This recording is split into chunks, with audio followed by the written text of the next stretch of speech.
জামাতের নায়েবে আমির ডাক্তার আব্দুল্লাহ মোহাম্মদ তাহের সাহেবের সাথে দেখা করার জন্য। এই সংশ্লিষ্ট বিষয় সম্বন্ধে ওনারা আলোচনা করেছেন। যেহেতু আমি বৈঠকে ছিলাম, ওনাকে দেখেছি, সালাম বিনিময় হয়েছে। আনুষ্ঠানিক কোনো বৈঠক মনে হয় না এটা। দেখা করতে আসছেন, বিভিন্ন বিষয়ে তো মত বিনিময় করেছেন, উনি ওনার একটা বক্তব্য পেশ করেছেন।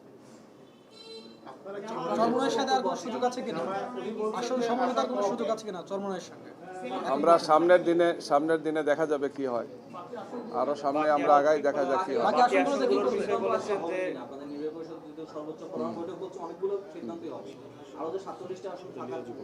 জি, যে 47টি আসন আমরা রেখেছিলাম, তো সেই আসনগুলো সম্পর্কে আমরা লিয়াজো কমিটিকে দায়িত্ব দিয়েছি। লিয়াজো কমিটি যেটা আছেন তারা সেটা বিষয়ে আলোচনা করছেন এবং সেটা একটি আলোচনা করে ওনারা সিদ্ধান্তে পৌঁছার পরে আমরা আপনাদেরকে জানাবো। চূড়ান্ত সিদ্ধান্ত হলে আপনারা জানবেন ইনশাআল্লাহ।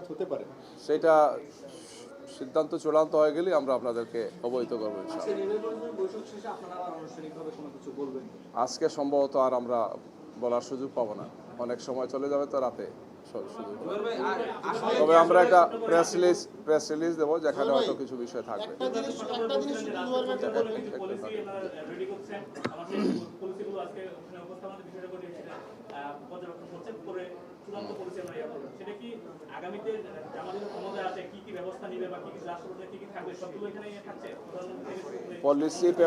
পলিসি পেপারটা সাধারণত যদি জনগণের ভোটে একটি দল সরকারের দায়িত্বে যায়, রাষ্ট্র পরিচালনার দায়িত্বে যায়, তখনই তার পলিসি পেপারটা প্রয়োজন হয়।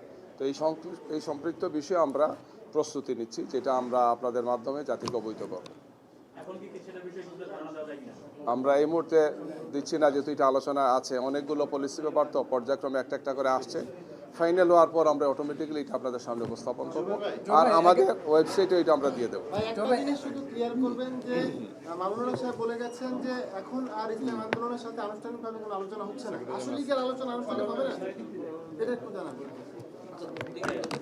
ভাই 11 দলীয় জোট এটা তো বললাম, এটা ওনার একটা বক্তব্য, আমাদের বক্তব্য আমরা আপনাদের সামনে বলবো। এবং জোটের যেহেতু একটা লিয়াজো কমিটি আছে, লিয়াজো কমিটি আনুষ্ঠানিকভাবে এবার কথা বলবে। মামুনুল হক বলেছেন এই জোট ভাঙার পেছনে তাদেরও ব্যর্থতা আছে, এই ব্যর্থতা রয়েছে কি তাদের বলতে সম্মিলিতভাবে সবার কথাই বলেছেন। আমি এ ব্যাপারে কোনো মন্তব্য করতে যাচ্ছি না। বিষয় ইসলামী আন্দোলনের মানে কাছে আপনার কোনো মেসেজ আছে কিনা আপনাদের জোটের পক্ষ থেকে এখন শেষ মুহূর্তে? কারণ হাতে আর সময় নেই, 22 তারিখ থেকে প্রচারণা শুরু হচ্ছে, কালকের মধ্যে সম্ভবত মনোনয়ন দাখিল যাচাই বাছাই শেষ হচ্ছে।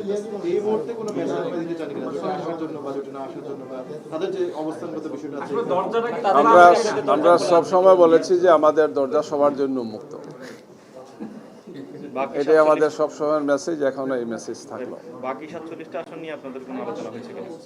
এটা আলোচনা হবে, আমাদের জোটের লিয়াজো কমিটি আলোচনা করে প্রস্তাব তৈরি করবেন, শীর্ষ নেতৃবৃন্দ চূড়ান্ত করার পরে সেটা আমরা ঘোষণা দেব। ধন্যবাদ। জি,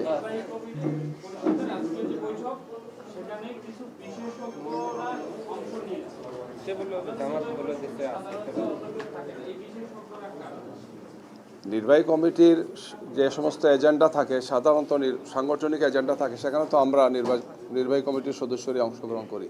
যেহেতু আজকে কয়েকটি মৌলিক বিষয় আলোচনা হচ্ছে, আমাদের সামনের দিনের ম্যানিফেস্টো এবং কিছু পলিসি পেপার, আমরা এখানে নির্বাহীটা পাশ হয়, যেহেতু এটা আমাদের অ্যাপেক্স বডি, এই জন্য আমরা যারা এটা তৈরি করেছে তাদেরকে এখানে প্রেজেন্টেশনের জন্য আহ্বান জানিয়েছি। এই অর্থে তারা এখানে অংশগ্রহণ করেছেন। ধন্যবাদ। এটা সময় এখন